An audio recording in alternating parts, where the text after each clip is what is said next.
Sheikh Anwar had instructed him to make sure the airliner was over American soil when he pushed the plunger on the syringe. With only 60 minutes left in the 8.5-hour flight from Amsterdam, Umar Farouk Abdul Muttalib kept his eyes fixed on his video screen, tracking the location of the big Airbus as it moved across the map. Nearby, other passengers dozed and watched movies. When the tiny image of the plane approached the American border, the 23-year-old Nigerian squeezed past the American college student next to him and retrieved a small bag from his carry-on in the overhead compartment.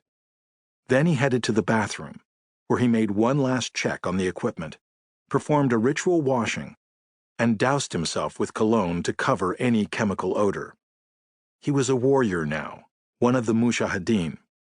He'd soon be a shahid, a martyr for Allah, only for Allah. America was his target, chosen for him in Yemen by Sheikh Anwar al-Awlaki. It was America, after all, that was slaughtering Muslims in so many countries: Afghanistan, Pakistan, Iraq, Somalia, and now, of course, Yemen. It was to Yemen, the land that the Prophet Muhammad had once declared to be the home of true belief and wisdom, that Abdul Muttalib had come a few months earlier in search of Sheikh Anwar, whom he knew from hours online listening to the cleric's calm, erudite lectures. Over time, Abdul Muttalib had found his way from Sana'a to Sheikh Anwar al-Awlaki's hideout in Shabwa province in the south. The sheikh had tested him and found him worthy of a martyrdom mission.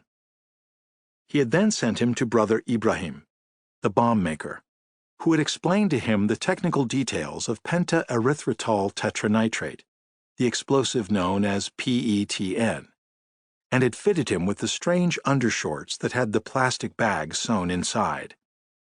Always the diligent student, Abdul Muttalib had worn the underwear for 3 straight weeks, removing it only to shower, so that he could grow accustomed to it and make sure it was not noticeable to the people he encountered. As the airliner descended toward Detroit, Abdul Muttalib returned to his seat, mumbling to his seatmate that he did not feel well. He pulled the blanket over his head and groped for the syringe attached to the bag in his underwear. This was the moment he had trained for which he had given up an easy life as the son of a wealthy Nigerian banker. Below his window seat over the wing, 19A, the dense Detroit suburbs of the downriver area scrolled past, and the jetliner banked toward Detroit Metro Airport. It was a land of infidels, obsessed with material things. He had seen it in a visit to Houston for an Islamic conference the previous year. The Americans were at war with Allah and the believers. Perhaps this would make them think again.